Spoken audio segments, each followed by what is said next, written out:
मनुष्य जीवन का प्रमुख लक्ष्य है आत्म साक्षात्कार के द्वारा परमात्मा से मिलाप करना। देहधारी सद्गुरु इस मार्ग का मूल आधार होते हैं। सद्गुरु इस संसार में मनुष्य देह धारण करके आते हैं, यानी वो देहधारी शब्द गुरु होते हैं। उनका इस संसार में आने का केवल एक ही उद्देश्य होता है, आत्माओं को परमपिता परमात्मा के पास वापस ले जाना।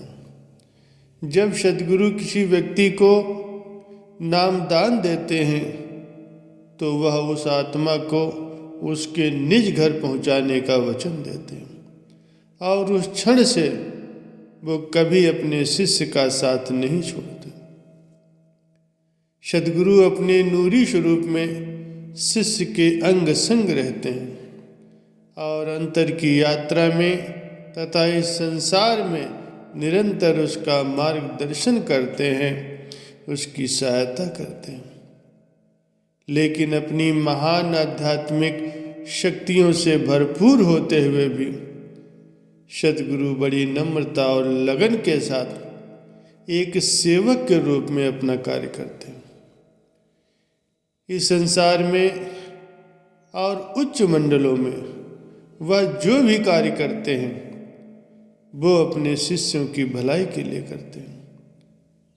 उनका अपने शिष्य के साथ इतना अधिक प्रेम होता है जिसकी संसार में कोई मिसाल नहीं। सद्गुरु समझाते हैं कि सृष्टि के आरंभ से ही सभी संतों का एक ही उपदेश रहा है, क्योंकि परमात्मा ने अपने साथ मिलाप का तरीका खुद बताया है। वह ये भी स्पष्ट करते हैं कि परमात्मा एक है और सभी उसी परमात्मा का अंश है, इसलिए उस तक पहुंचने का रास्ता भी एक ही हो सकता है। इसीलिए ये मार्ग परमात्मा से मिलाप का वही मार्ग है जिसका उपदेश जीसस क्राइस्ट, महात्मा बुद्ध, गुरु नानक और अन्य संतों ने दिया है।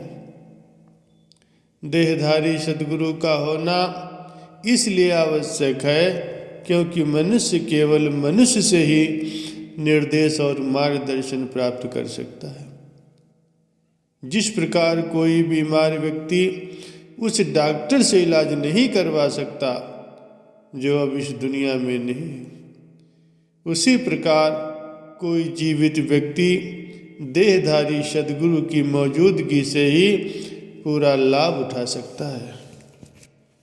संत मत के प्रमुख सिद्धांत हैं आत्मा का अपने रचयिता परमात्मा के पास वापस पहुंचना। यही मनुष्य जीवन का परम उद्देश्य है। ये उद्देश्य देहधारी सद्गुरु से नामदान प्राप्त करके ही पूरा किया जा सकता है, क्योंकि वही शिष्य की आत्मा को शब्द धुन के साथ जोड़ सकते हैं। आत्मा का अपने रचयिता परमात्मा के पास वापस पहुंचना ही मनुष्य जीवन का प्रमुख उद्देश्य है। ये उद्देश्य देहधारी सद्गुरु से नामदान प्राप्त करके ही पूरा हो सकता है, क्योंकि वही शिष्य की आत्मा को शब्द धुन के साथ जोड़ सकते हैं। शब्द जिसे नाद या परमात्मा की आवाज कहते हैं, इसको कई नामों से पुकारा जाता है। वास्तव में परमात्मा की सृजनात्मक शक्ति का प्रकट रूप है। ये दिव्य धुन संपूर्ण सृष्टि में गूंज रही है। प्रत्येक जीव दोनों आँखों के मध्य थोड़ा सा ऊपर ध्यान एकाग्र करके इस मधुर दिव्य धुन के साथ संपर्क कर सकता है। ये कोई शारीरिक बिंदु नहीं है, बल्कि आंतरिक आध्यात्मिक केंद्र है, जिसे तीसरा तिल, तीसरी आँख या शिव नेत्र भी कहते हैं। देहधारी सद्गुरु के द्वारा बताई गई विधि के अनुसार साधना करके जब मन पूरी तरह से निश्चल हो जाता है तभी शब्द सुनाई देता है। काम, क्रोध, लोभ, मोह और अहंकार रूपी पांचों विकारों के माया जाल में जकड़ा हुआ मन इंद्रियों के अधीन होकर के युगों युगों से इस भौतिक जगत में भटक रहा है और मन की करतूतों के कारण ही हमारी आत्मा देह रूपी बंदी खाने में कैद है। आवागमन के चक्र में फंसी हुई हर आत्मा यहाँ अनगिनत बार जन्म ले चुकी है। जन्मों जन्मों से मनुष्य अच्छे या बुरे कर्म करता आया है। उन कर्मों के फल का भुगतान उसे कभी न कभी तो करना ही पड़ता है। हर जन्म में कर्मों का अधिक बोझ एकत्र हो जाता है कि इसके भुगतान के लिए जीव इस संसार में एक के बाद एक कई जन्म लेने को विवश हो जाता है। लेकिन पिछले कर्मों का भुगतान करते करते जीव कई नए कर्म एकत्र कर लेता है।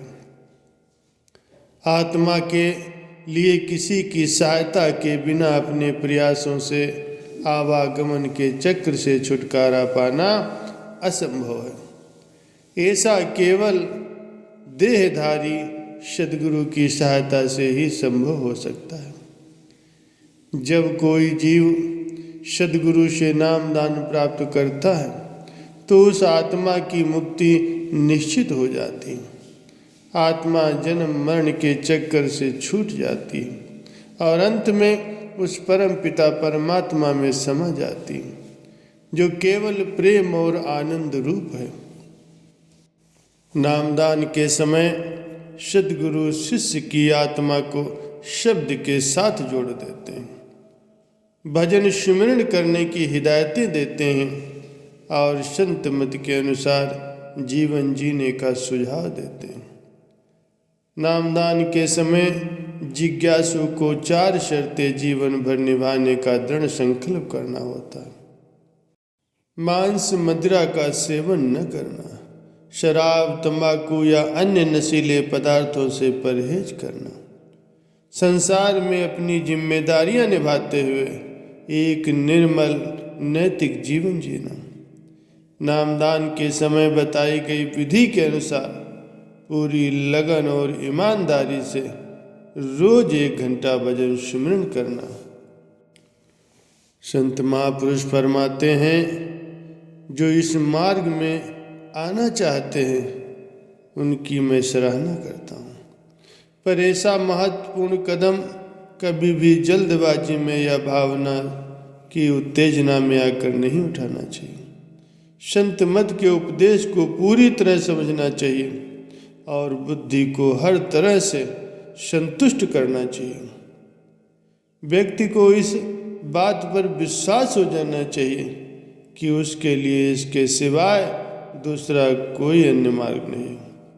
इसके बाद ही उसे इस संत मत को ग्रहण करना चाहिए।